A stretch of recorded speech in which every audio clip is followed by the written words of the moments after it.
Hi everyone, welcome back to Farrand Film. Today I am bringing you, now that the BAFTAs have happened, I'm finally bringing my Oscar predictions. Now, when they announced the Golden Globe nominees, I did a prediction straight off the bat. I did the same with the BAFTAs, and then I ended up not doing the same with the Oscars. I remember the Oscars coming out, I remember the day of the nominations, and sort of watching them and all that kind of stuff, and then just time getting the best of me and not being able to sort of come on and do my Oscar predictions. But now I thought, now that the BAFTAs have done, now that the Golden Globes are done, and now that Oscars is sort of the big one, we're getting close, we're a couple of weeks away, I thought what better time to actually come on and try and make some educated predictions as to what it is that's going to win at these awards.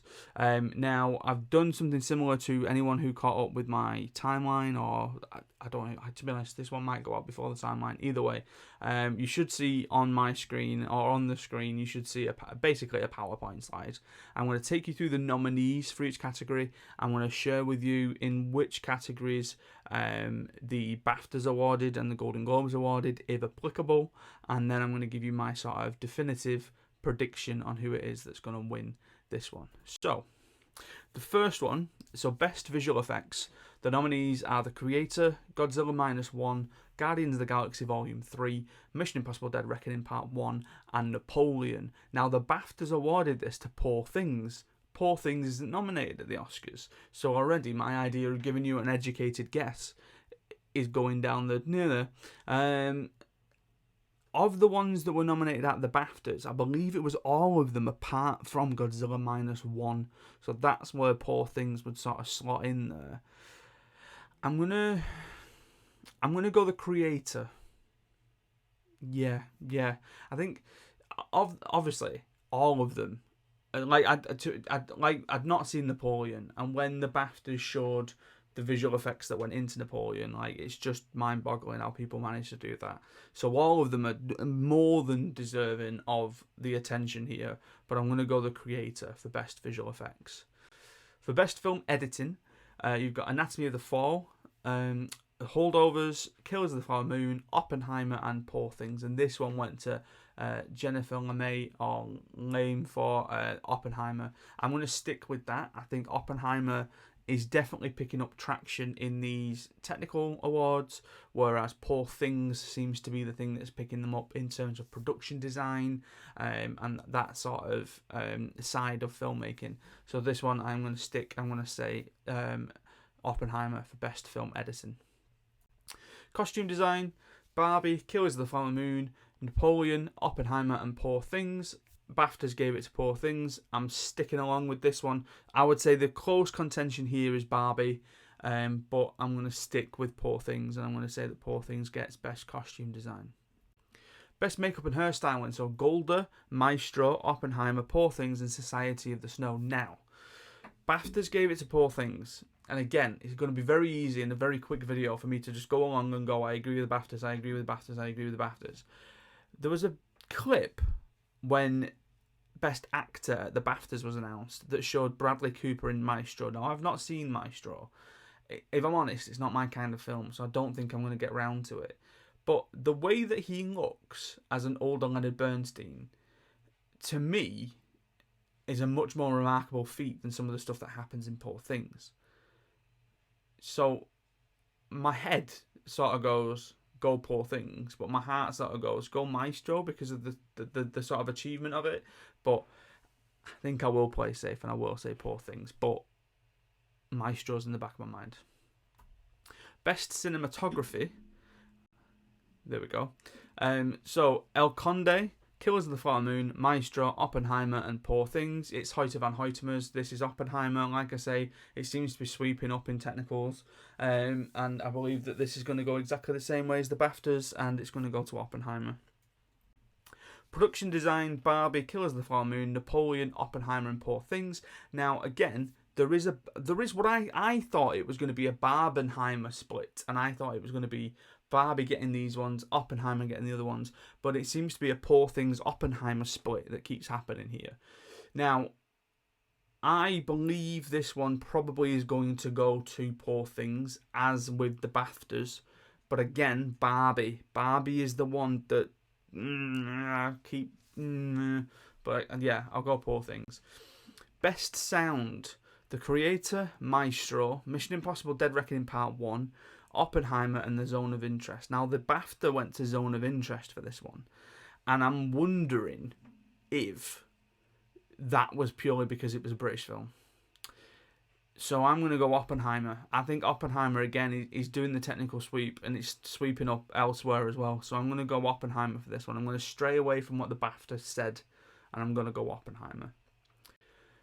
Best Original Song. The Fire Inside from Flaming Hot, I'm Just Ken from Barbie, It Never Went Away from American Symphony, Wazazi, A Song for My People from Killers of the Flower Moon, and What Was I Made For from Barbie. Now, this is the first time that the Globes have cropped up. Globes don't tend to do the technical awards. BAFTAs don't do original song for whatever reason. Globes do original song, and that one went to What Was I Made For Barbie. Again, I believe this is another Billie Eilish sweep, in that she's picking up a lot of the awards, her and Phineas, along the way. So I believe that the Oscar is going to go to What Was I Made For as well. I'd love for it to be I'm Just Ken, but I believe it's going to be What Was I Made For. Best Original Score, American Fiction, Indiana Jones and the Dial of Destiny, Killers of the Flower Moon, Oppenheimer, Poor Things. Now, the BAFTA and the Golden Globe both went to Oppenheimer, went to Ludwig Göransson. It's going to go the same way. It's lovely to see that Robbie Robertson got in there as a posthumous nominee. It's great to see John Williams in there again. But I believe this is Oppenheimer's. This is Ludwig Göransson's. So that one goes to Oppenheimer. Best Animated Short Film, no awards backing on this one, so Adam's all on his own. Letter to a Pig, 95 Senses, Our Uniform, Pachydermy, and War is Over. I'll be totally honest, I haven't got a clue, because I am not familiar with any of these films, so I'm just going to go for 95 Senses for whatever reason. That sort of sticks out to me. Best Live Action Short Film, again, no nominees previously, or no awards previously. The After, Invincible, Red Knight of Fortune, Knight of Fortune, Red, White and Blue, and The Wonderful Story of Henry Sugar. I'm going to go Wonderful Story of Henry Sugar purely because of the people behind it. And again, not too certain on that one. Best Documentary Short, the ABCs of Book Banning, The Barber of Little Rock, Island in Between, The Last Repair Shop, and Nene and Waipo. I'm going to go The Last Repair Shop. I've heard good things about The Last Repair Shop, and it seems to be, again, picking up certain traction around this category. But again, there's no sort of previous awards for me to go off here. Best Documentary Feature, Bobby Wine, I'm assuming that is, or Bobby Wine, The People's President, The Eternal Memory, Four Daughters, To Kill a Tiger, and 20 Days in Mariupol, coming off its BAFTA, I should say. 20 Days in Mariupol, again, seems like a fairly straightforward one. Next one's interesting. So, Best International Feature, Lo Capitano, Italy, Perfect Days, Japan, Society of the Snow, Spain, Teachers Lounge, Germany, Zone of Interest, United Kingdom. BAFTA went to the Zone of Interest. Now, the Golden Globe went to Anatomy of a Fall. Now, BAFTA referred to it as Best Non-English Language Film. Oscars, Best International Film. Anatomy of a Fall, which won the Globe, isn't nominated here. And I assume that's got something to do with the amount of English language that is spoken in the film. I don't know. I feel like that's the thing that's sort of making the difference here. I wonder if this is just going to go to Zone of Interest in the sort of one that it's going to get. Because really, all the others aren't necessarily in the conversation here. So I'm going to go Zone of Interest. But it's interesting that we've had that split of Anatomy of a Fall not getting nominated here, but coming up soon, later in other predictions. So Best Animated Feature, or nominations I should say, Best Animated Feature, The Boy and the Heron, Elemental, Nimona, Robot Dreams, and Spider-Man Across the Spider-Verse. Now, earlier in the year, I think this was just pure Spider-Verse, and then Boy and the Heron appeared from nowhere and took everything. It got the BAFTA, it got the Globe, it's probably going to get the Oscar as well. I'd love for Across the Spider-Verse to do it. It did a bit of a sweep in the Annies recently, but I do think this is going to go to Boy and the Heron. Adapted Screenplay. So there's nothing here. I've looped or joined together the screenplay categories for the Globes, and I've stuck that on the original screenplay one because the Globe was put do just a screenplay. They don't do original and adapted. So best adapted screenplay: American Fiction, Cord Jefferson; Barbie, Greta Gerwig and Noah Baumbach; Oppenheimer, Christopher Nolan; Poor Things, Tony McNamara; and The Zone of Interest, Jonathan Glazer. Now, this again seems to be going the way of American Fiction, in that every year we get a sort of a party, a gathering of films that are nominated for all these different awards. This year you've got Barbie, American Fiction, Oppenheimer, Poor Things, Zone of Interest, Holdovers, in some cases Past Lives, and this seems to be the one that American Fiction gets. And it won the BAFTA. I get the feeling Cord Jefferson's winning the Oscar here for this one.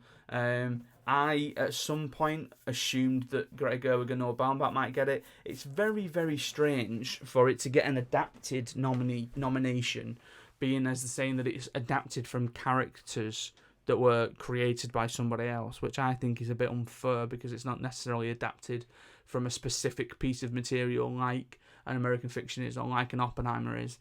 So it's a bit... I think it's a bit not crude, but it's a bit cruel for it not to get nominated for original screenplay. But the nominations for original screenplay: Anatomy of a Fall, Justin Triet and Arthur Harari; The Holdovers, David Hemmingson; Maestro, Bradley Cooper and Josh Singer; May December, Sammy Birch and Alex Mechanic; and Past Lives, Celine Song. Now, if Maestro gets in here, which is based on the events of someone's life, how is Barbie adapted and that's not? Anyway, BAFTA and Globes both went to Anatomy of a Fall.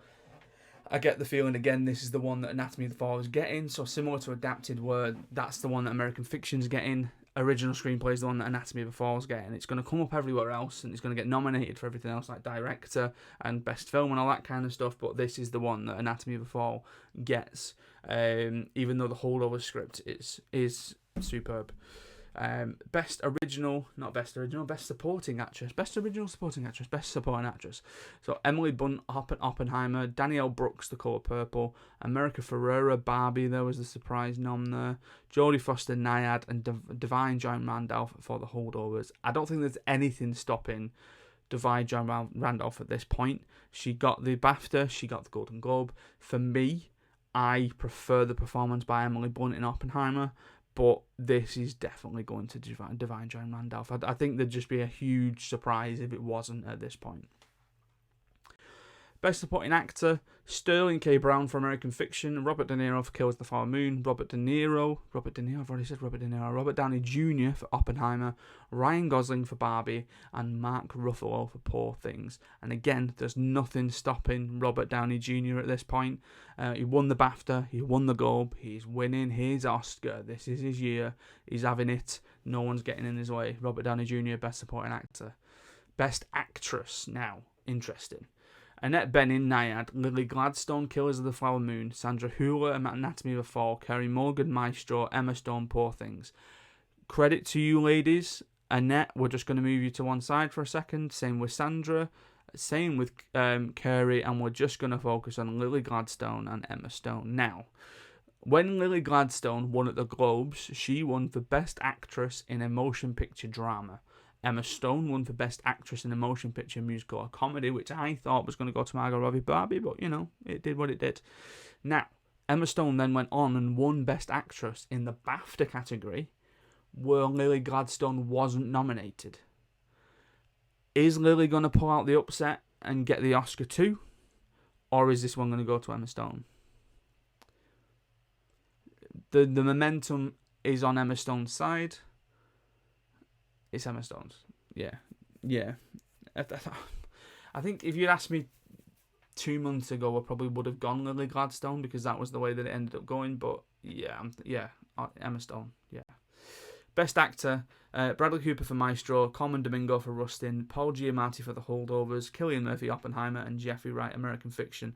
To do the same as what I just did in the Best Actress category, I'm just going to move Bradley to one side, Colman to one side, and Jeffrey Wright to one side. This is a Paul and Cillian race. I think Cillian's trumping it though. So Cillian Murphy got the BAFTA for Best Actor. Paul Giamatti was also nominated, and the Golden Globe split. Cillian Murphy went for drama, Paul Giamatti went for comedy. There seemed to be a bit of an upswell and a sort of groundswell even of like is the momentum behind Paul Giamatti, and there was and there is, like, it's a fantastic performance, but this is Cillian's. Like, Cillian is sweeping up everywhere, as is Best Director. So Justin Trier for Anatomy of the Fall, Martin Scorsese, Killers of the Flower Moon, Christopher Nolan, Oppenheimer, Yorgos Lanthimos, Poor Things, and Jonathan Glazer, The Zone of Interest. Now, BAFTA-wise and Golden Globe-wise went to Nolan. The Oscar's going to go to Nolan as well. I think this is fairly straightforward. This category is rubbish in terms of who else could have been nominated here. You're missing Greta Gerwig, you're missing Celine Song. There's so many other people that we all thought were going to get sort of put in here, and it's not happened. I'm going to do Best Film, and then I'm going to come back to these main categories just to try and do something a little bit different. So, Best Film. American Fiction, Anatomy of a Fall, Barbie, The Holdovers, Killers of the Flower Moon, Maestro, Oppenheimer, Past Lives, Poor Things, Zone of Interest. BAFTA went to Oppenheimer, Golden Globe for Drama went to Oppenheimer, Golden Globe for Musical Comedy went for Poor Things, Oscars going to Oppenheimer as well. Now that I've done that, and now that I've got them out of the way, Mark Kermode did this thing a few years ago where he used to hand out the Kermode Awards, and he used to give this to people who weren't nominated for the Oscar in that category. I think we can do this for the main categories. Now, I don't know if this recording will let me go back. I don't think it will. So I'm just going to basically see the categories across the bottom. I'm just going to do the actings, the director, and the film. So your Best Supporting Actress obviously is going to Divine John Randolph. Emily Blunt's in there, Danielle Brooks is in there, American Ferrera's in there, and Jodie Foster's in there. Just based off my end of the year awards, I'm going to throw Pom Clemente off in there for Mission Impossible, and she can have that. Best Supporting Actor, Sterling K. Brown, Robert De Niro, Robert Downey Jr., Ryan Gosling, Mark Ruffalo. Best Supporting Actor, I mean, again, case for Jeremy Allen White for The Iron Claw, to talk a film that is eligible at that point. I can't remember who I gave my supporting actor to. I think I did actually give it to Downey Jr. There you go, Jeremy Allen White can have it then. So, Best Actress, Annette Bening, Lily Gladstone, Sandra Hüller, Kerry Morgan, Emma Stone. I'm going to give it to Margot Robbie for Barbie, because she should have been nominated, and she wasn't. Best Actor, Bradley Cooper, Colman Domingo, Paul Giamatti, Cillian Murphy, Jeffrey Wright, Zac Efron for Iron Claw. Thank you very much. Best Director, Justin Trier, Martin Scorsese, Christopher Nolan, Yorgos Lanthimos, Jonathan Glazer, Greta Gerwig for Barbie. Thank you very much. And Best Film, American Fiction, Anatomy of a Fall, Barbie, The Holdovers, Killers of the Flower Moon, Maestro, Oppenheimer, Past Lives, Poor Things, Zone of Interest, The Iron Claw. Thank you very much. So, was that an easy video to make? Yeah, I suppose it was. Have I been swayed by the BAFTAs? Yes, I definitely have. But I do think there's a bit of an Oppenheimer sweep, there's a bit of a Poor Things sweep, and there's a smattering of the Zone of Interest going around, and Anatomy of a Fall. So we'll see what happens at the Oscars on the 10th of March. But thank you very much for watching. Thank you very much for listening. Stay safe, look after each other, and I'll see you next time.